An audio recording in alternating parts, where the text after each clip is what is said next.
Hello, my name's Chloe. I'm 37 years old. I just experienced a profound loss and I wanted to share my experience with anyone who's willing to listen. It all started back when I was 16 years old. It was then that my mother was diagnosed with cancer. The doctors only caught her cancer when it was too aggressive for treatment. She suffered for 2 long years before finally succumbing to her illness. It was one of the worst moments of my life. My dad and I never fully recovered from that after. I was already 18, so I moved out pretty soon after Mom passed away to go to college. My dad and I barely spoke, but I did make sure to call him every once in a while. We both dealt with our grief in different ways, at least for the first year after Mom's passing away. However, as the years passed, my relationship with my dad began to start healing as well. I realized sometime in my last year of college that he was the only parent I had alive, and I shouldn't take my relationship for granted. I began visiting and calling him more often, and pretty soon we were closer than ever. I remember thinking at some point that Dad had been single for around 6 years at that point. I didn't like him staying at home all alone, so I began slowly nudging him to consider entering the dating scene. He would almost always either change the topic when I brought it up, or he would nicely tell me that he wasn't interested. I dropped it and accepted that maybe Dad didn't want to see anyone after Mom, but that changed when I got a call from him one day. "Hey Dad, how's it going?" Everything's going pretty well. What about you, honey? Well, I'm always exhausted from working, but it's all good otherwise. That's good to hear. I kind of have some news that I need to share with you. Oh, what is it? I hope it's good news. It's wonderful news for me, but I'm worried about how you'll take it. Well, there's only one way for you to find out. Tell me about it. Okay, well, 3 years ago, I met a woman. We started dating. 3 years? Why didn't you tell me anything? I didn't say anything because I didn't know how you'd react, and as the years went on, I guess I just kept chickening out. Anyway, I proposed to her this past weekend, and she said yes. Wait, you got engaged? Yes, and I didn't think it was right to not tell you. Now, I understand if you're angry. Dad, that's amazing. I'm so happy for you. You are? Of course, I've been trying to get you to go on dates for the past year now, and I see why you never listened to me. I'm so glad that you're okay with this, given that, I'm sure Mom would be happy to see you happy, Dad. So tell me more about my new soon-to-be stepmom.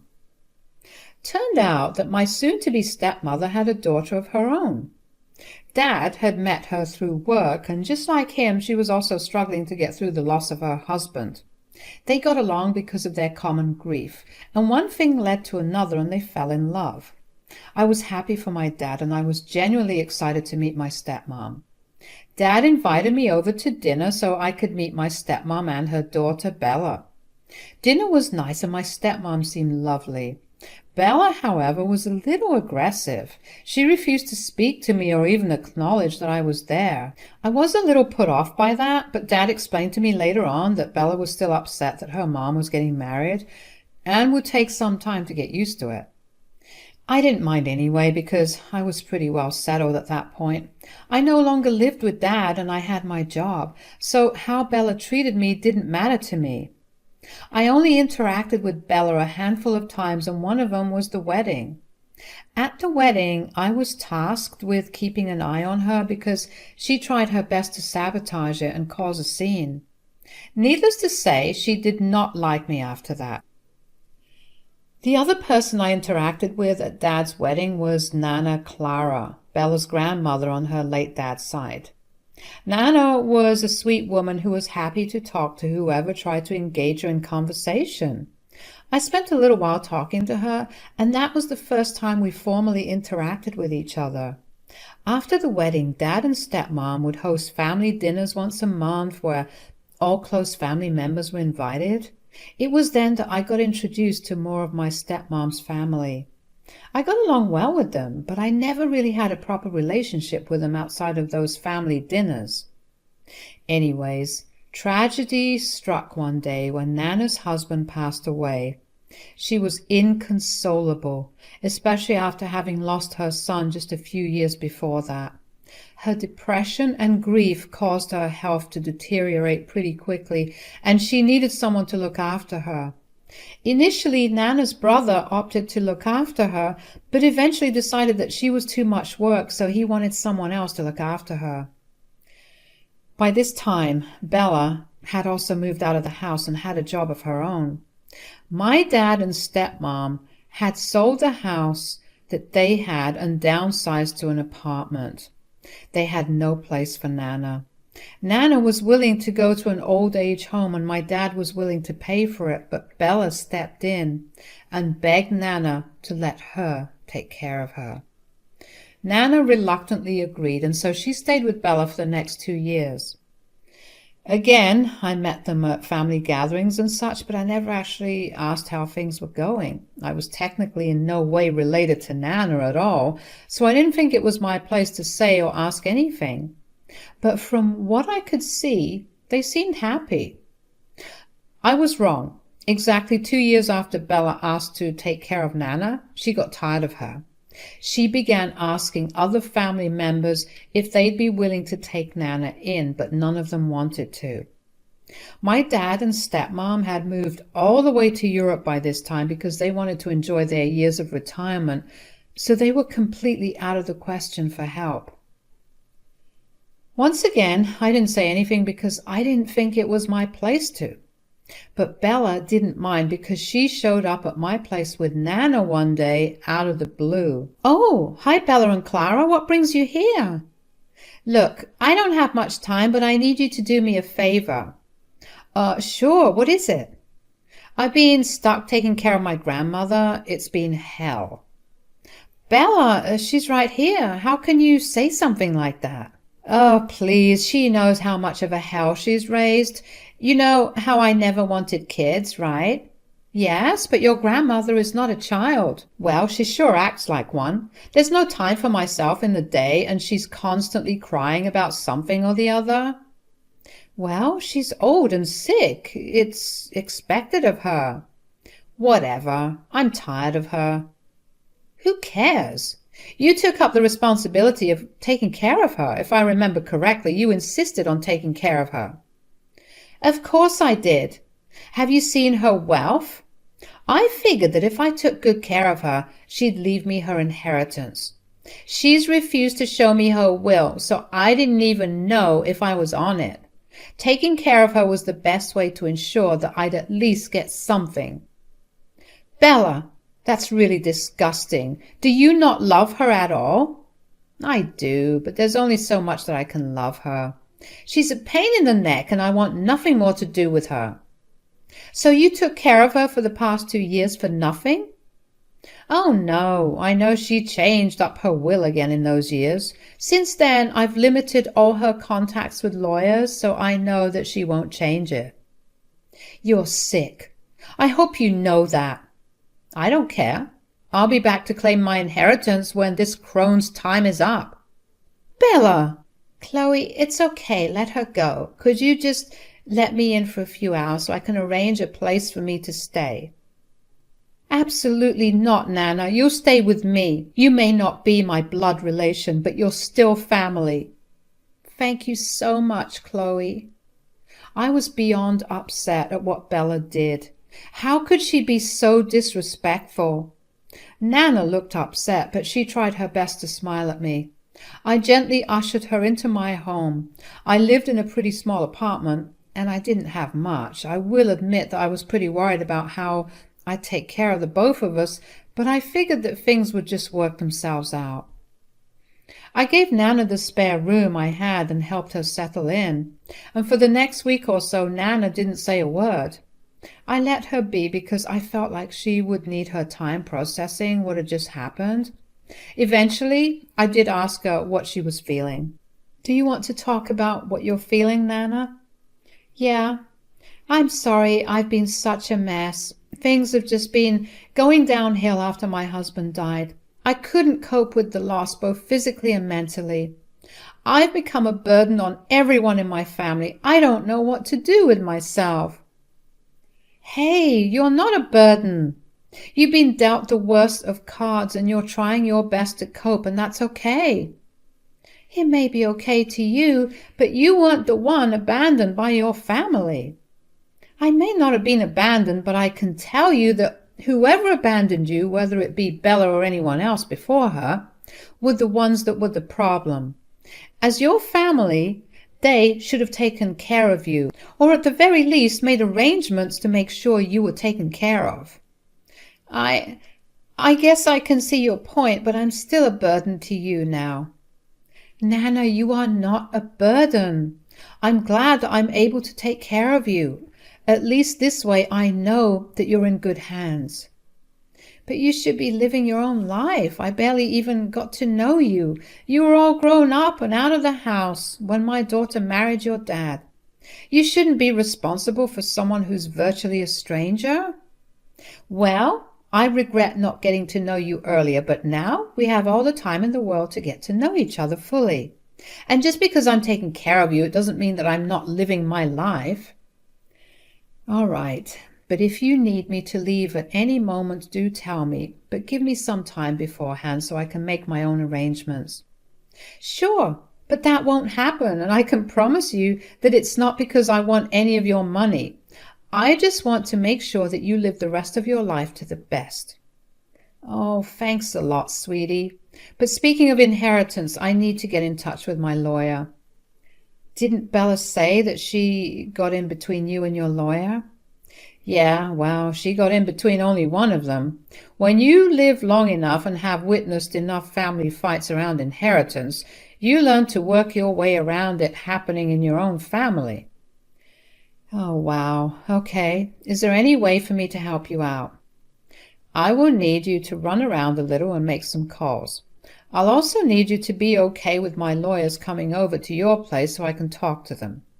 "Yes, of course. Anything you want. Just let me know a little in advance so I can work around my work schedules." "Of course, sweetie. Thank you so much again." I was upset that people treated Nana so badly, that she considered herself to be a burden, so I worked hard after that to make sure that she stopped feeling that way.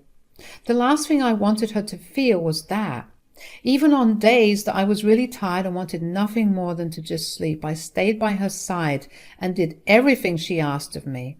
There were numerous visits to the hospital, and her reports were showing progress. I was happy to see her feeling better. She looked happier too, and I was glad to see that. The first year with her was a time for her to heal and get back to who she was. This year, no one from her family called to ask if she was all right. I was upset, but Nana always told me not to think about it. The next year, since Nana was a lot better than before, I began taking Nana out of the house. Earlier, at best, I'd take her on a short drive and we'd come back home. I would take her to the park and some cafes, or even pet cafes. She loved dogs. She would light up every time we went out, and seeing her so happy made me feel good. Around the end of her second year with me, she asked me to contact her lawyers. Once every week since then, I was running around doing some paperwork or the other, and I had lawyers at my place. I never knew what was happening in their meetings, and I never asked once again because I didn't think it was my place to know. After Nana stopped asking me to call her lawyers over, she finally revealed to me what had been going on. "Sweetie, I need to talk to you about something." "Yes, Nana." "So you know how I've been meeting up with my lawyers a lot recently?" "Yes, of course I do. I'm the one arranging the meetings." Yes, I've been rewriting my will. The initial will that Bella is holding hostage included a division of assets for everyone in the family, including you." "Me? Why me? We barely knew each other back then." "Yes, I know, but you were still a part of my family. It was nothing big, just a small amount. Anyway, I've had a year to think about it, and I know that I shouldn't have originally willed you that much." "Oh? You've been so kind and caring. You've shown me more love than my own family has in years, even before my husband's death. I don't want you to tell anyone as yet, but I'm leaving everything I have to you." "What? Nana, you can't do that." "Why can't I?" "Because you have other family like your siblings and your son and even Bella. Bella deserves something at least for having taken care of you for some time." "Neither she nor my son actually wanted me there with them. They never ceased to talk about them, getting my inheritance. They never properly cared for me or even treated me like I was human. You've been the only one to do that." "But Nana, don't you think they deserve at least something? You can give me the majority of your assets.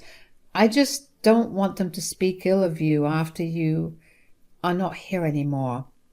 "Chloe, they spoke ill of me when I was alive. I think I'll be okay with them doing that even when I'm long gone." "All right, if you say so. Thank you so much, Nana. I don't know how I could show you how grateful I am." "I know how I want you to call Bella over sometime next week. I want to reveal my new will to her." "Is this you taking revenge?" "Oh, yes. Nothing will be sweeter than watching her face fall as she realizes what she did to herself." "Remind me to never get on your bad side, but all right, I'll drop her a text."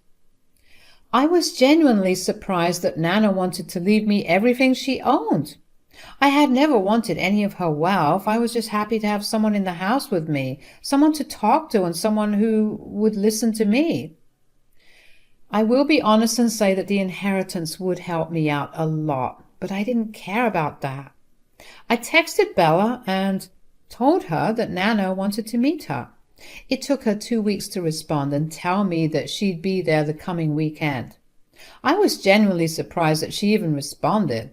I was kind of nervous about how Bella would react when Nana told her what became of her will. When Bella showed up that weekend, she walked into my home as if she owned it. She barely greeted either me or Nana. She sat herself on my couch and demanded a glass of water.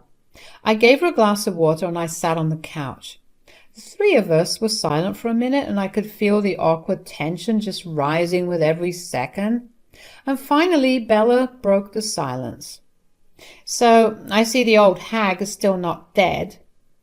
"That is absolutely no way to speak to your grandmother, Bella." "Last time I checked, she was my grandmother. You don't get to tell me how to treat my own family." "It's not about how you treat your own family. It's about how you treat another human being." "Honestly, why did you even call me here? If you called me here to moral police me, I'm going to leave." "No, wait. Nana had something to say to you." "Hi, Bella. What do you want?" "These past 2 years have by far been the best 2 years for me ever since your grandfather passed away. And it was all thanks to Chloe. Are you trying to shame me?" "No, I'm not. I want to take something away from you. Here is a copy of my new will." "What?" "I want you to know that I'm beyond disgusted with everyone in the family. The only person who showed me any real kindness was someone who wasn't even blood related to me." "You're giving a stranger all of your assets?" "Bella, do you know how much Chloe has struggled? She wasn't in the slightest way as fancifully stable as you, yet she still took me in. She was nothing but kind to me. She tried to intervene for you and tried to convince me to give you at least something, but I want nothing to do with you." "How can you do this? We share the same blood." "Yet you never treated me that way. To you, I'm just some crone and hag, so I will treat you like the leech you are." "But I needed this money. I blew through all my savings because I trusted that you'd give me assets." "You are beyond entitled to think that you could treat me like I was trash and still expect me to give you my assets." "Chloe, I know you did this. You brainwashed my grandmother. I always knew you were jealous of how my grandparents were still alive, but to go this low is disgusting." "No, You leaving your grandmother at my doorstep because you were tired of her is what is disgusting. Even now you're not the least bit remorseful about what you did. You stole what was mine, you thief. I will take you to court. Oh, you can try, but I've outlined it pretty well that I have willfully given all my assets to Chloe. It's specific and detailed. Nothing you try will get you my assets. Now, I want you to get out of our lives for good. Bella obviously tried to create more of a scene, but neither Nana nor I paid any attention. Eventually she yelled at us even more before leaving. I was prepared to call the police to escort her away, but I was glad that she voluntarily left. I made sure Nana was doing okay, and she assured me that she was. After that, Bella told everyone in her family about what had happened. I got a lot of calls from Nana's side of the family calling me a thief for taking what was theirs. I didn't tell Nana much about it, but I have a feeling she knew. It was honestly disheartening to see all her family only care about what they could get from her after she was gone. They didn't even try to make up for their crappy behavior. I expected them to at least flock to my door and beg Nana to let them take care of her. I was grateful that didn't happen, but still, it was kind of crazy. I ignored all the calls and texts from unknown numbers who were obviously Nana's relatives. I instead spent all the time I could with Nana. Nana's health began to slowly get worse from what it actually was. About 2 months after our whole conversation with Bella, Nana had to get admitted to the hospital. She spent about 3 weeks there before she finally passed away. Even during her last days, no one came to visit her. I tried to reach out to them, but I got no replies. I guess they were so mad at Nana for not giving them inheritances that they decided to just not be there for her. I was heartbroken. I had gotten used to our little routines, and most importantly, I got used to finally having someone to listen to me. There were not many people there at Nana's funeral, and I guess that only made my grief worse. She was a wonderful person and deserved so many more loving people in her life. I'm just glad that I got to be there with her in her last hours, and that I was able to make her laugh even when she was struggling to stay alive. As soon as I received Nana's inheritance, the first thing I did was to go off the grid and move to a different state. I knew that Nana's relatives would try their hardest to come after me for the money, and I wanted to have zero contact with me.